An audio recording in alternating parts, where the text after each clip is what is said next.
Hello student, good morning. Today we have discussed the question number second. Most important question series में 100 की series में question number second discuss करेंगे जो coordinate geometry का है। ये जो ब्लैक बोर्ड पर क्वेश्चन लिखा हुआ है ये काफ़ी इम्पोर्टेंट क्वेश्चन है और इसके एग्ज़ाम में आने के चांसेस बहुत ज़्यादा हैं। क्वेश्चन का मीनिंग ये है कि आप समझिए इसको कि find the distance between the point. मैं क्वेश्चंस इंग्लिश में लिख रखा है मैंने ब्लैक बोर्ड पे, आपको ये क्वेश्चन हिंदी में स्क्रीन पर लिखा हुआ सामने दिख रहा होगा।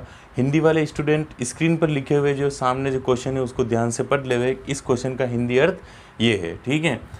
तो find the distance between the point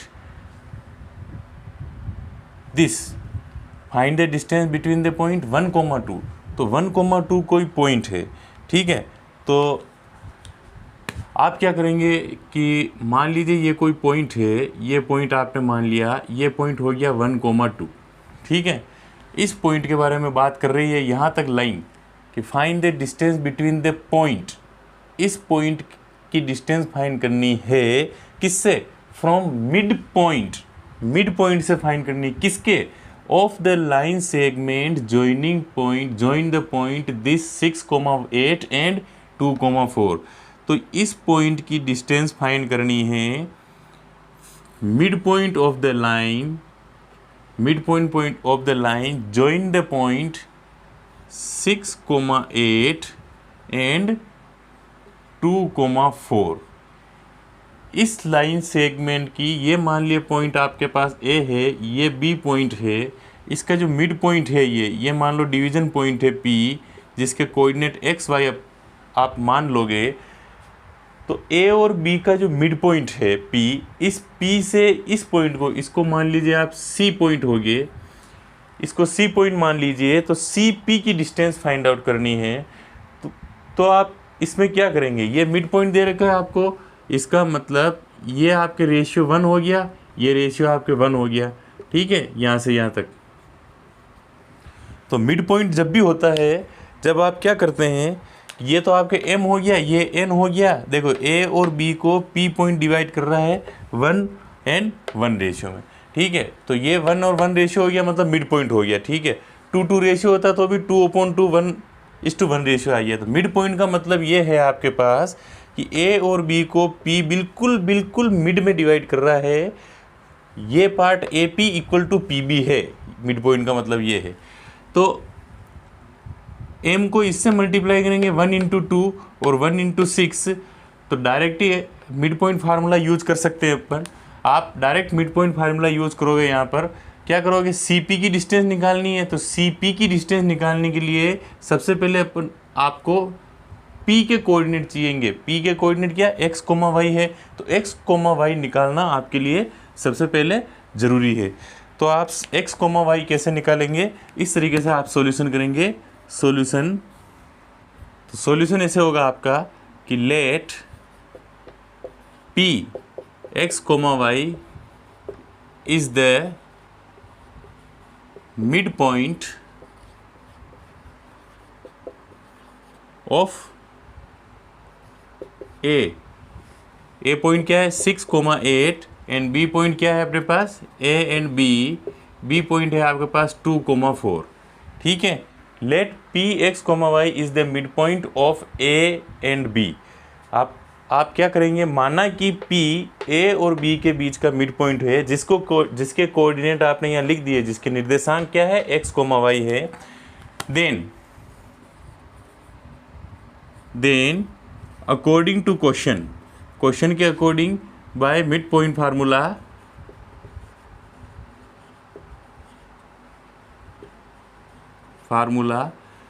आपको इतना लिखने की ज़रूरत नहीं है। बाय मिड पॉइंट फार्मूला आप क्या लगा रहे हैं, एग्जामिनर अच्छी तरीके से जानता है। वेल माइंडेड आते हैं कॉपी चेक करने वाले, वो सब जानते हैं। आप अकॉर्डिंग टू क्वेश्चन लिख कर आप डायरेक्ट फार्मूला अप्लाई करेंगे तो भी आपको नंबर पूरे मिलेंगे। मैं सिर्फ आपको समझाने के लिए लिख रहा हूँ कि बाय मिड पॉइंट फार्मूला, आपको वहाँ इतना लिखने की ज़रूरत नहीं है। आप डायरेक्ट सॉल्यूशन लिखे बस, देन अकॉर्डिंग टू क्वेश्चन, ये लाइन लिखी आपने और डायरेक्ट लिखिए कि देन अकॉर्डिंग टू क्वेश्चन, और direct mid point formula apply कीजिए। मिड पॉइंट फार्मूला क्या है आपके पास, P की x की वैल्यू फाइंड आउट करनी है। तो मिड पॉइंट फार्मूला क्या है, x2 + x1। ये x2 पॉइंट है और ये x1 पॉइंट है। 2 + 6, 2 + 6, 1 + 1 मतलब 2, ठीक है, इक्वल टू आपके पास आ जाएगा 8/2 इज इक्वल टू 4, 2 4 = 8।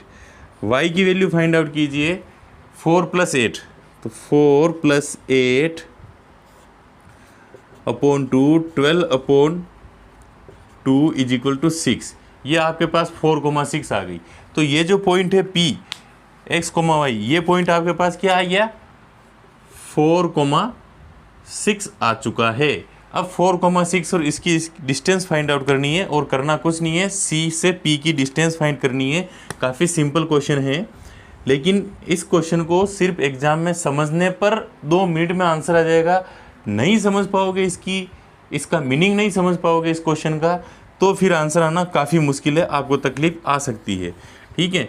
तो इसका मिड पॉइंट फार्मूला से इसका अपने निकाल लिया सॉल्यूशन। अब आपको CP की डिस्टेंस निकालनी है, डिस्टेंस फार्मूला लगा दीजिए आप। डिस्टेंस फार्मूला क्या होता है, दिस माइनस दिस का whole square, this minus this का whole square, then CP is equal to, CP का क्या होगा आपके पास, रूट x2 - x1, तो 4 - 1 होल स्क्वायर प्लस 6 - 2, 6 - 2 होल स्क्वायर। किसी का फार्मूला लिखने की ज़रूरत नहीं है आपको, एग्जाम में टाइम वेस्ट होता है उससे। डायरेक्ट आप अप्लाई कीजिए, डायरेक्ट आपके पास सॉल्यूशन निकलेगा।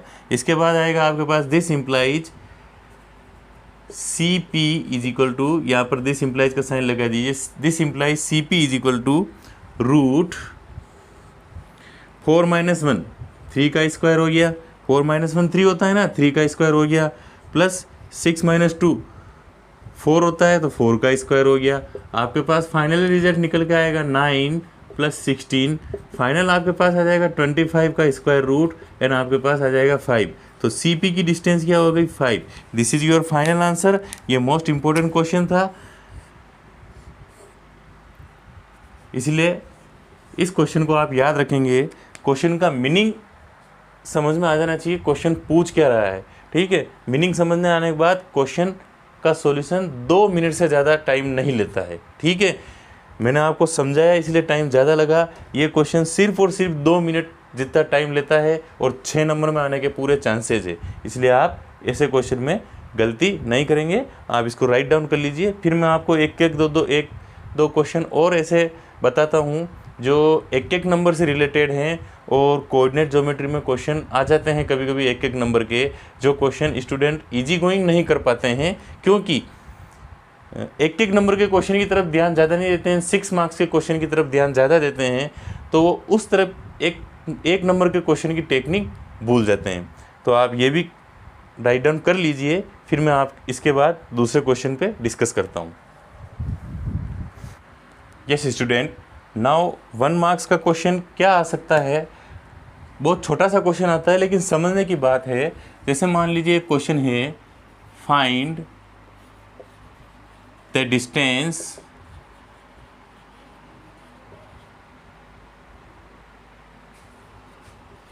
ऑफ द पॉइंट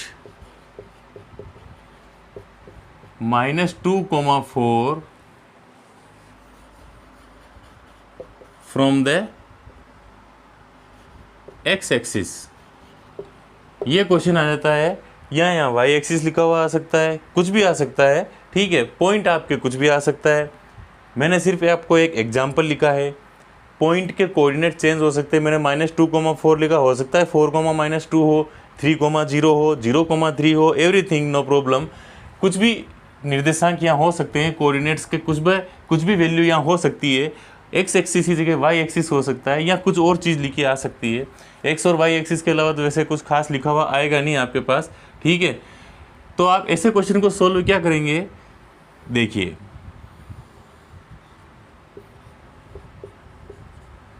ये 0 ओरिजिन है, ठीक है। x एक्सिस से पूछा आपने को, तो देखो -2,4, -2 इधर आता है, x की वैल्यू -2 है, -2, तो यहाँ आएगा -2, 2,4, 1 2 3 4, तो ये 4 पॉइंट, ये -2 पॉइंट, लगभग ये पॉइंट अपने पास यहाँ आएगा, ठीक है स्टूडेंट। ये पॉइंट यहाँ आएगा, इस पॉइंट की डिस्टेंस एक्स एक्सिस से उन्होंने पूछी है, ठीक है। अच्छे इंटेलिजेंट स्टूडेंट 2 मिनट में इस क्वेश्चन का देखते हैं, आंसर लगा देते हैं, क्योंकि उन्होंने काफ़ी प्रैक्टिस की होती है। लेकिन जो कि यहाँ पर ये जो पॉइंट आया अपने पास, आपके पास -2,4, इस पॉइंट की एक्स एक्सिस से डिस्टेंस, एक्स एक्सिस कौन सी होती है अपने पास, आपके पास x, x डैश, ये एक्स एक्सिस है, पूरी ये एक्स एक्सिस है। इस एक्स एक्सिस से इस पॉइंट की डिस्टेंस, तो देखिए ये पॉइंट, ये डिस्टेंस है इसकी, ठीक है।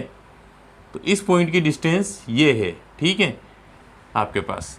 तो ये डिस्टेंस देखिए, ये ऊपर कौन सा एक्सिस जाता है, y एक्सिस। तो y एक्सिस यहाँ से यहाँ तक 1, तो ये 1 हो गया, फिर यहाँ से यहाँ तक 2 हो गया, ये 3 हो गया, ये 4 हो गया। तो y एक्सिस की डिस्टेंस ही तो है, ये देखिए 1 2 3 4। तो ये इस -2,4 की x एक्सिस से कौन सी डिस्टेंस होगी, इस -2,4 की x एक्सिस से कौन सी डिस्टेंस होगी, ये वाला पॉइंट जो है आपके पास 4।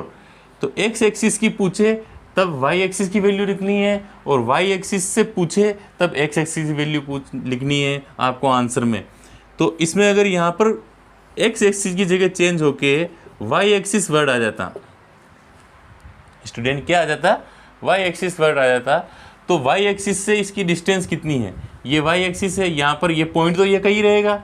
y एक्सिस से इसकी डिस्टेंस कितनी, देखो y एक्सिस ये रहा आपके पास y एक्सिस, इस y एक्सिस से इधर चलने पर ये डिस्टेंस पूछी आपके पास, ये डिस्टेंस कितनी है, ये x एक्सिस की तरफ, ये जो लाइन होती है ये x एक्सिस होती है, तो x एक्सिस की तरफ ये 1 और 2 कोमा चला, तो ये 2 डिस्टेंस। अच्छा, आप -2 लिखने की गलती मत करना एग्जाम में, distance can't be negative, distance कभी भी नेगेटिव नहीं हो सकती है। आपको क्या पूछा क्वेश्चन में, डिस्टेंस वर्ड पूछा, आपको डिस्टेंस पूछा, आंसर डिस्टेंस में देना है। आपको यहाँ से यहाँ तक डिस्टेंस कितनी 1 और 2 यूनिट है, तो आप आंसर में क्या लिखेंगे, डायरेक्ट y एक्सिस के लिए पूछा तो आंसर 2 यूनिट आंसर। ये आपके पास करेक्ट आंसर होगा, -2 मत लिखना, ठीक है, क्योंकि डिस्टेंस कभी नेगेटिव में लिख नहीं सकते हो। आपको सिर्फ डिस्टेंस पूछी, आपको वैल्यू नहीं पूछी, ठीक है। इस पॉइंट की क्या वैल्यू है ये नहीं पूछी, ठीक है। आपको सिर्फ पूछा कि इस पॉइंट की y एक्सिस से डिस्टेंस क्या है। डिस्टेंस आप जानते हो, ये y एक्सिस पे ये पॉइंट यहाँ लाई कर रहा है, तो इसने y एक्सिस से कितनी दूरी बना रखी, 1 2, मतलब ये 1 और 2, तो ये 2 यूनिट ये चला तब पॉइंट यहाँ पहुँचा, ठीक है। वो अलग बात है कि एक्स एक्सिस इधर नेगेटिव वैल्यू आती है, वो दैट्स द अनदर थिंग, ठीक है। But distance can't be negative, so distance हमेशा पॉजिटिव होती है, आंसर आपको पॉजिटिव पुटअप करना है, ठीक है। तो इस तरीके से क्वेश्चन में आपको ध्यान रखना बहुत ज़रूरी है। इसके बाद मैं आपके साथ इक्वी डिस्टेंस वाले पॉइंट और अन्य कोऑर्डिनेट ज्योमेट्री के जो इंपॉर्टेंट पॉइंट है वो डिस्कस करूँगा, ठीक है। अगर आप मेरे अन्य वीडियो देखना चाहते हैं तो इस वीडियो के नीचे डिस्क्रिप्शन में मैंने लिंक दे रखा है, उन लिंक को क्लिक करके आप मेरे दूसरे वीडियो और दूसरे चैप्टर की प्लेलिस्ट आप देख सकते हो। वहां जाकर आप देख सकते हो कि मैंने किस किस तरह से हर एक टॉपिक को, जो भी वीडियो में अवेलेबल है, उस टॉपिक को एक्सप्लेन किया है और आप सबको हर चीज़ बताने की कोशिश की है जो एग्ज़ाम से रिलेटेड हो सकती है, ठीक है। आप अच्छी तरीके से घर पर पढ़ाई करें और एग्ज़ाम के लिए मेरी तरफ से बहुत बहुत आपको शुभकामनाएँ। Thank you very much.